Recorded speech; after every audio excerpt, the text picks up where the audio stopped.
Ayer cerrábamos el comentario hablando sobre la resistencia que hubo en la provincia de Napo. No solamente en Napo, sino en toda la región amazónica con respecto de la eh, iniciativa del gobierno de construir una cárcel en Archidona.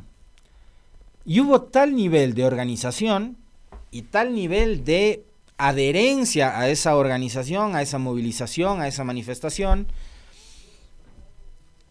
que ya no se volvió en una causa únicamente local, ¿no? No era ya un asunto solo de Archidona o solo de la provincia de Napo, que después dijeron no queremos en la provincia una cárcel de máxima seguridad, sino que se volvió en una cuestión regional. Toda la Amazonía le dijo no al gobierno de Noboa, no queremos que construyas una cárcel de máxima seguridad. Probablemente sí, lo que tienen que hacer es readecuar, refaccionar, remodelar, reconstruir, arreglar, qué sé yo, la cárcel que existe en Archidona, donde también hay, digamos, unas condiciones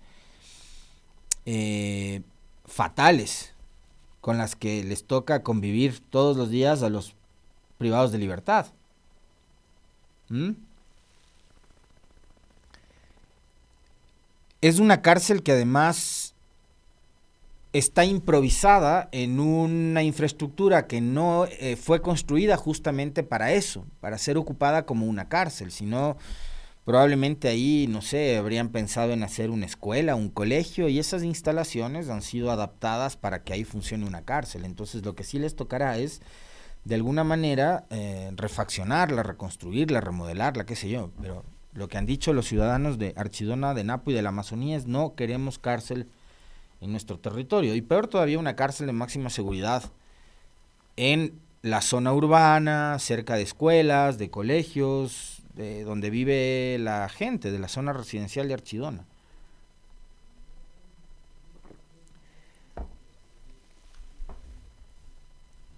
Y el gobierno da marcha atrás. Y uno de los pedidos era, una vez que dio marcha atrás del gobierno, como para ya bajar todos los niveles de tensiones, eh, que den de baja el proceso que había en CERCOP para la contratación de esa obra, ¿no? De la cárcel.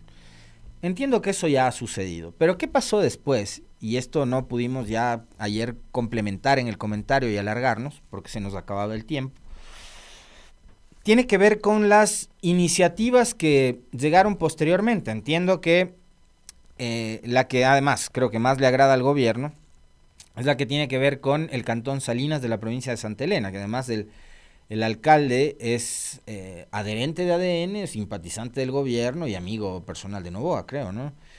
Pero también hubo dos alcaldías más que propusieron sus territorios para que ahí sea construida la cárcel. La una es la de Muisne y otra más que se me escapa ahora, estoy mal de la memoria. Compañeros, si ustedes se acuerdan cuál era el otro cantón, les agradezco. Pero era una Salinas, Muisne y alguna otra más, que no me acuerdo, alguna otra ciudad más.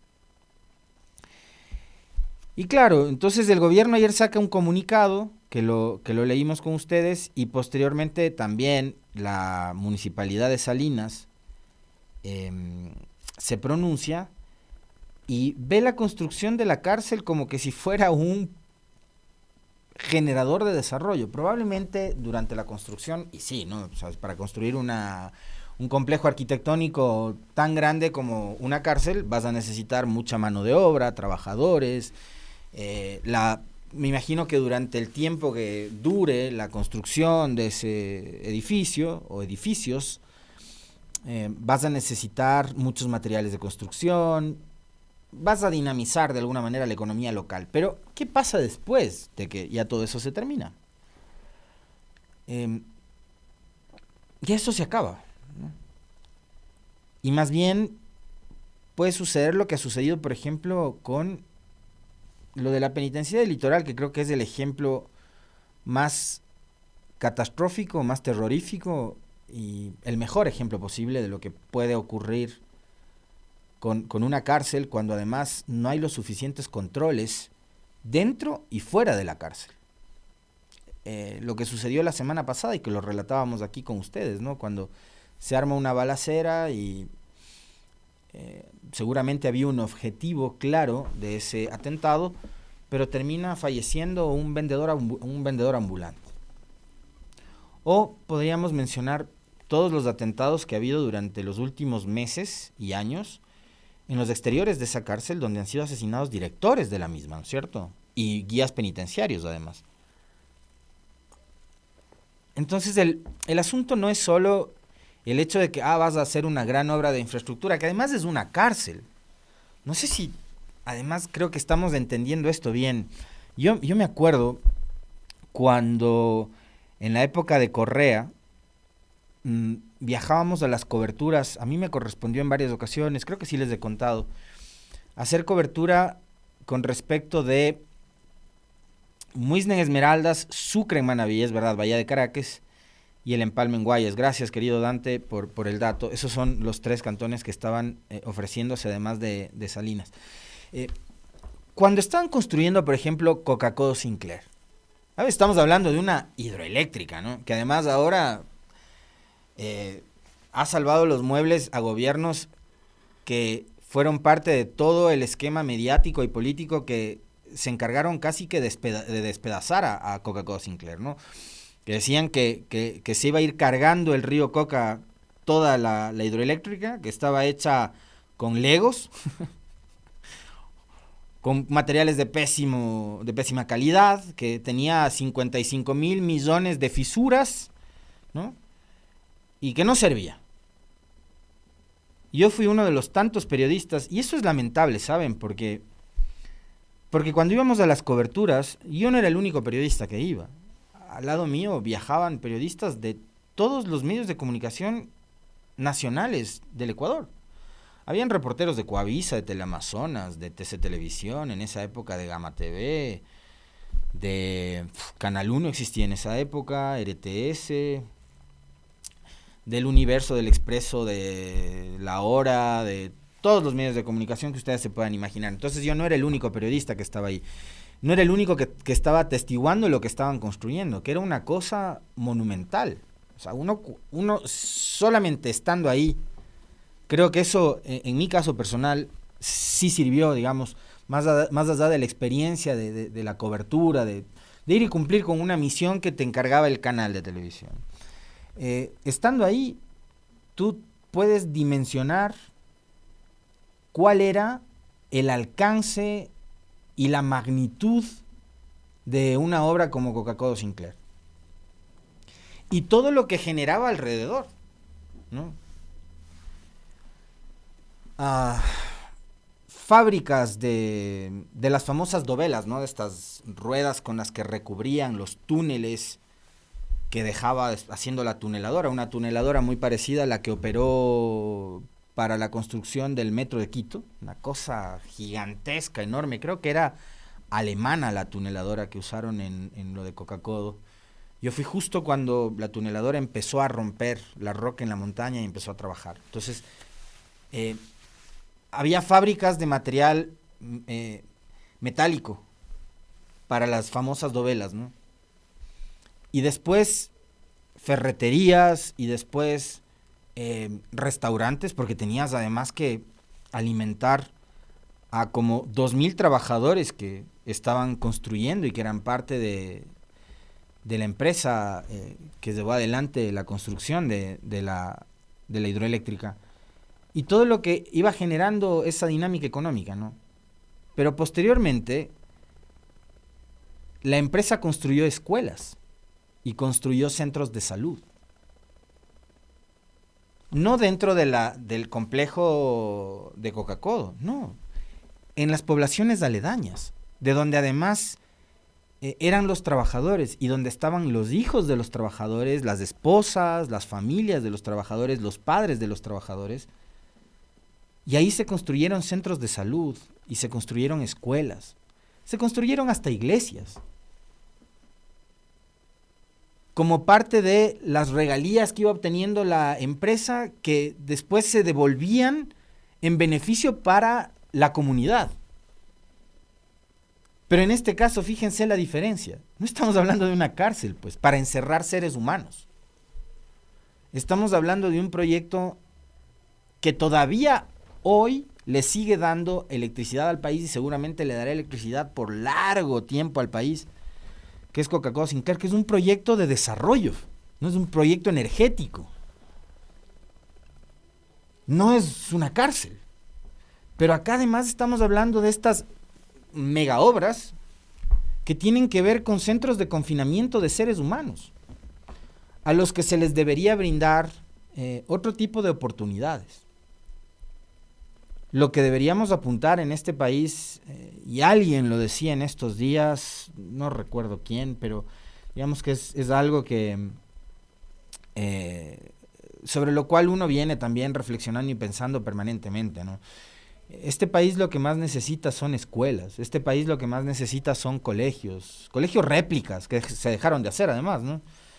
Lo que se necesita son escuelas, son colegios, son hospitales, a pesar de que acá llegó un sinvergüenza como fue Lenín Moreno a decirnos que ya no hacía falta más elefantes blancos con 400 camas. Y fíjense después, el valor de la palabra es tan fuerte, es tan potente, por eso uno debe medir el alcance, la fuerza, la potencia de cada una de las palabras que usa para que no se te regrese todo encima, ¿no? Moreno dijo que ya no eran necesarios hospitales, elefantes blancos con 400 camas, y meses después al mundo entero y al Ecuador le cayó la pandemia.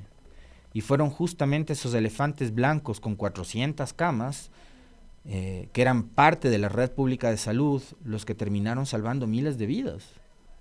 Miles de vidas de personas y de familias que no tenían 40,000, 50,000 o 60,000 dólares para pagar su tratamiento en una UCI durante la pandemia. Entonces, este país lo que más necesita es eso, ¿no? Es escuelas, son colegios, son hospitales, es obra pública, carreteras, puentes, cosas que generen precisamente todo lo que no genera una cárcel, que es a donde vamos a encerrar seres humanos, que sí son delincuentes, muchos, que se merecen la peor de las penas, sobre todo los que están relacionados con delitos como violación a menores, por ejemplo, asesinatos y cosas por el estilo, sí que se merecen la peor de las penas, pero pensemos en que no es la mayoría de la población, y pensemos en que este país, a estos chicos que ahora son reclutados desde que son menores de edad por las bandas de crimen organizado, el país, el Estado, la sociedad, tiene que brindarles otro tipo de beneficios, ¿no? De oportunidades que hoy el Estado simplemente no las da.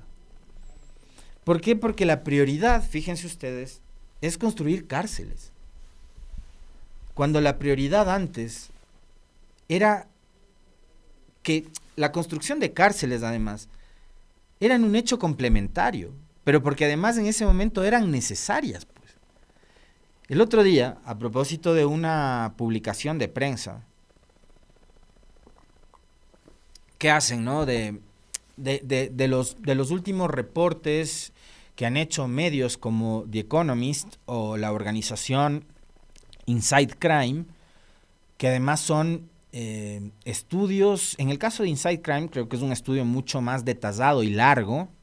Yo todavía no me lo he leído completo, me parece que son algo así como 60 o 70 páginas, todavía no lo leo íntegramente y cuando lo haga lo analizaré junto a ustedes, pero tanto esta publicación de Inside Crime como la publicación de The Economist, que tiene que ver con el narcoestado que concluye el periodista, que hoy es el Ecuador, han sido mal interpretados y han sido utilizados y manipulados para incidir en la gente, sobre todo electoral y políticamente, porque estamos a puertas de una elección, ¿no?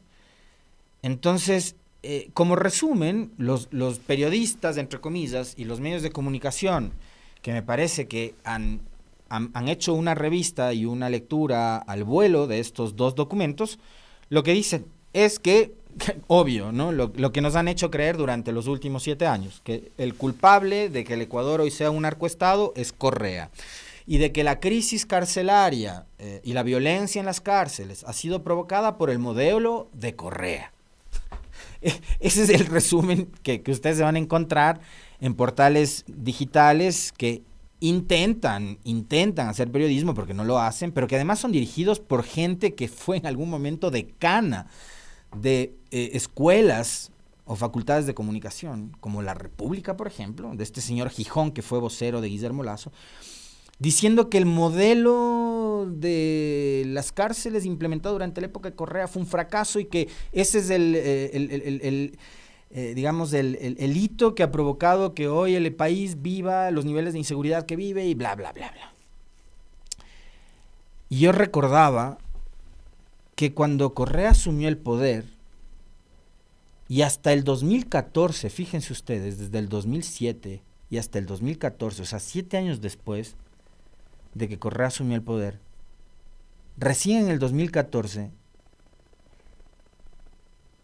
se activó la cárcel de La Tacunga, por ejemplo, y los privados de libertad salieron del penal García Moreno, que funcionaba en el centro de Quito, en el sector de San Roque, muy cerca de lugares turísticos, como por ejemplo el Museo del Agua, desde 1875, si la memoria no me falla, me van a perdonar si es que la memoria me falla, desde entre 1875 y 77.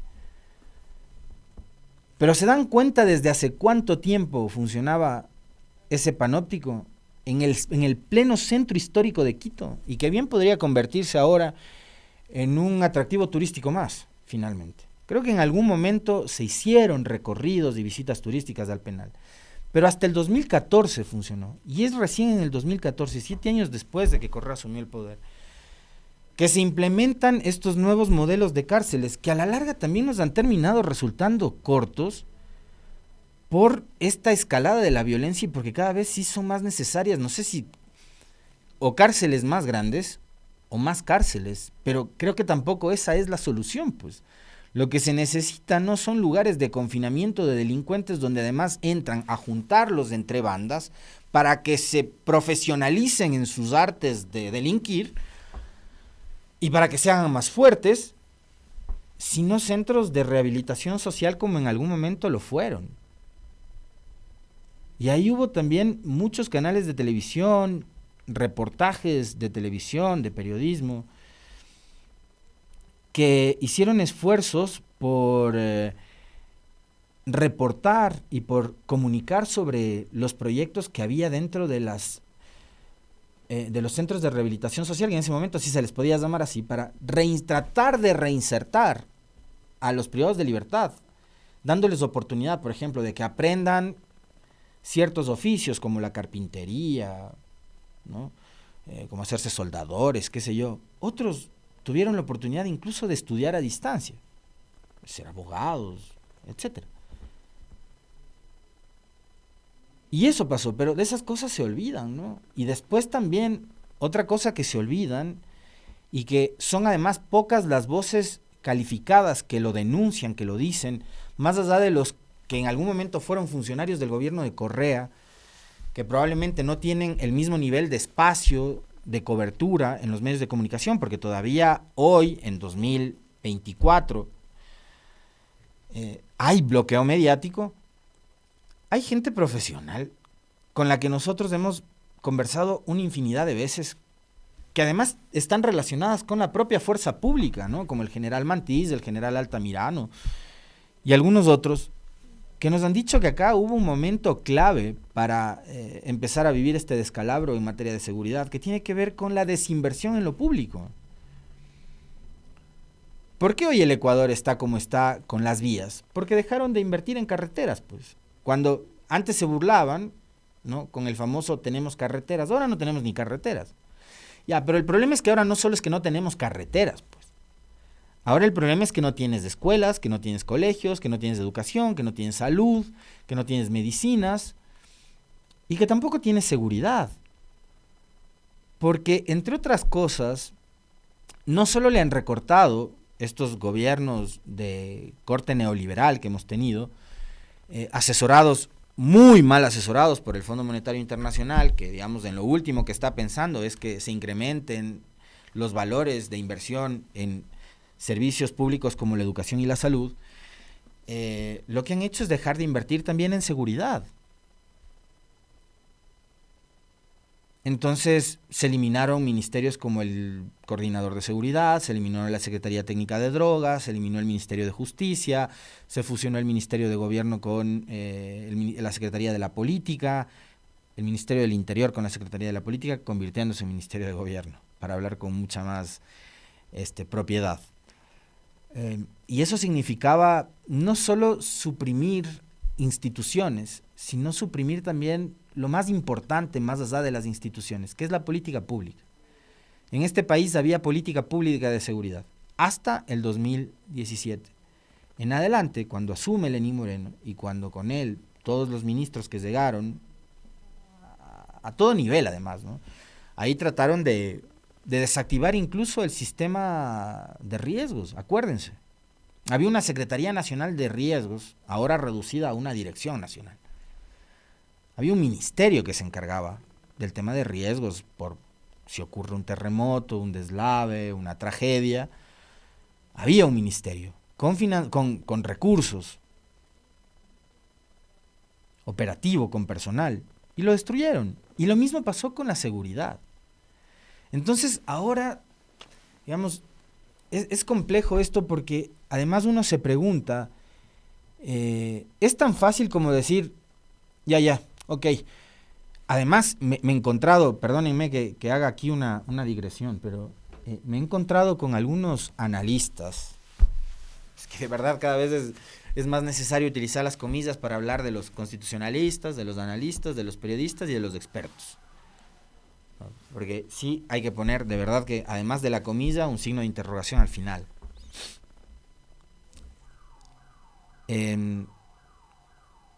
Vinculando la protesta y la movilización de Archidona, del Napo y de la Amazonía con las elecciones, por un lado, diciendo que han sido manipulados políticamente y electoreramente. Habrá que preguntarse por quién, ¿no? Porque lo que vimos y lo que escuchamos era, por un lado, autoridades como la alcaldesa Grefa de Archidona, haciéndose eco de la opinión de su gente y trasladándole al país, en los pocos medios de comunicación que además le abrimos los micrófonos, porque no fueron todos, diciéndole al país lo que su población, su cantón, su gente estaba manifestando en las calles de Archidona. Pero además, no solo han dicho que Archidona, Napo y la Amazonía ha sido utilizada políticamente. ¿Saben qué dijeron? Que actuaron como terroristas, ¿no? Como que además el pueblo amazónico y el pueblo indígena de este país, después de lo que sucedió en octubre del 19 y en junio del 22, ya se volvió una costumbre el etiquetar al movimiento indígena como que si fuera un movimiento terrorista. Por grupos políticos que a la larga terminan siendo en momentos electorales más afines a ellos que otros, que en teoría deberían ser los afines, ¿no? El progresismo, la izquierda. No, es la misma gente que antes, cuando el movimiento indígena protestaba contra los gobiernos de izquierda, se sumaba a las protestas y respaldaba las protestas del movimiento indígena. Son los que ahora les llaman a ellos terroristas. Entonces, la protesta, la movilización, la manifestación y la resistencia del pueblo de Archidona, del Napo y de la Amazonía, para esta gente muy vinculada con las derechas de este país, esas derechas radicales, racistas, ha sido una protesta terrorista una vez más, así como la del 19, así como la del 22. A eso han querido reducir esta manifestación. Y bueno, como lo que pasó con la cárcel, el intento de construir la cárcel en Archidona, le hizo retroceder a Noboa. Parecería que es muy fácil, ¿no? Decir, bueno, como no les gusta a estos de la Amazonía en Archidona, voy a construir acá. Oh, no, acá no. ¿Saben por qué además? Porque en Salinas ya salió una concejala a decir, acá nadie nos ha consultado. Que era lo mismo que comentábamos ayer brevemente. Acá nadie nos ha consultado si queremos o no queremos una cárcel. Ni siquiera los concejales. Habrá que ver si a la gente le preguntaron si querían una cárcel de máxima seguridad en Salinas. Pero sale el alcalde y dice, como es pana de Novoa, acá sí, presidente, yo tengo un terreno, ven y construye acá. Y Novoa dice, ya, dejemos lo de Archidona, vámonos a Salinas. Pregunto, ¿con qué nivel de planificación haces eso? Construir una cárcel de máxima seguridad, digamos, no tendrá que ver con también lo que supuestamente es del Plan Fénix, es decir, que sean los militares y los policías, la gente especializada en temas de seguridad, de inteligencia, quienes le digan al presidente, ¿sabe qué? Ahí no por tales y tales razones, necesitamos una cárcel con estas características acá. No, pero deciden así, o sea, es, a ver, un alcalde levanta la mano y, entonces ahí, ¿por qué? Porque este es pana. Pero las condiciones están dadas para eso, pregunto, o sea, técnicamente lo analizaron, es decir, desde lo de Archidona, alguien en el Ministerio del Interior, en el Ministerio de Defensa, en la Secretaría de Inteligencia, qué sé yo, el organismo que sea que tengan estos señores, alguien lo pensó, lo analizó, hicieron un estudio, en fin, ¿era una decisión técnica o era una decisión política? Como lo de los apagones, ¿no? Que finalmente todo termina siendo político, nada termina siendo técnico, ni nada es planificado, nada corresponde a un ejercicio de planificación o de trabajo, ¿no? Es porque se les antoja.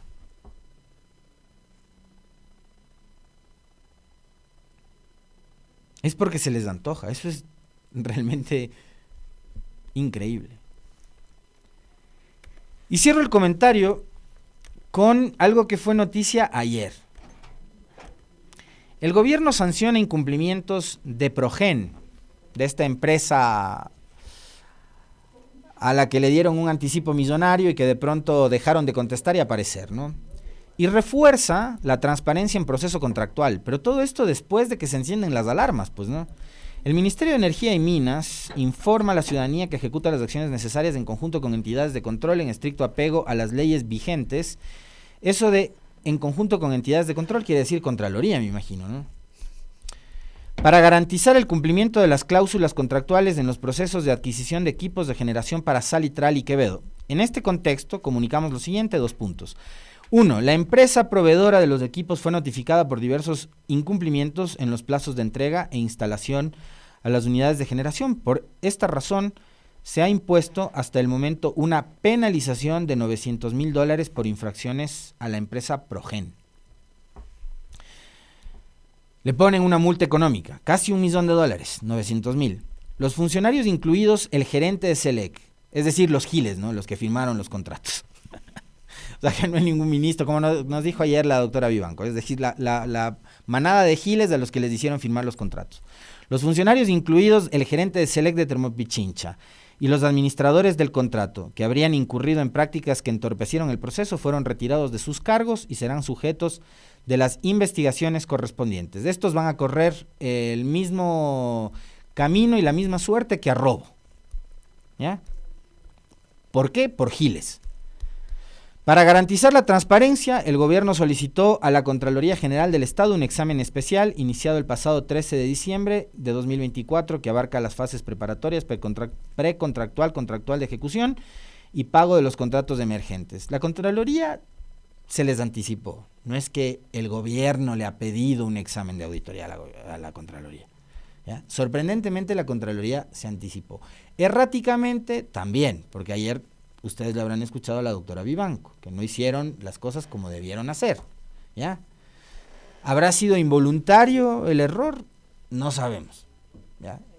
Intentaron hacerlo, lo hicieron mal, pero consiguieron el titular.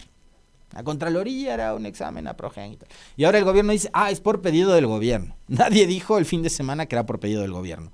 Estas alarmas se encienden cuando la señora Manzano va a una entrevista con Carlos Vera y suelta además la lengua.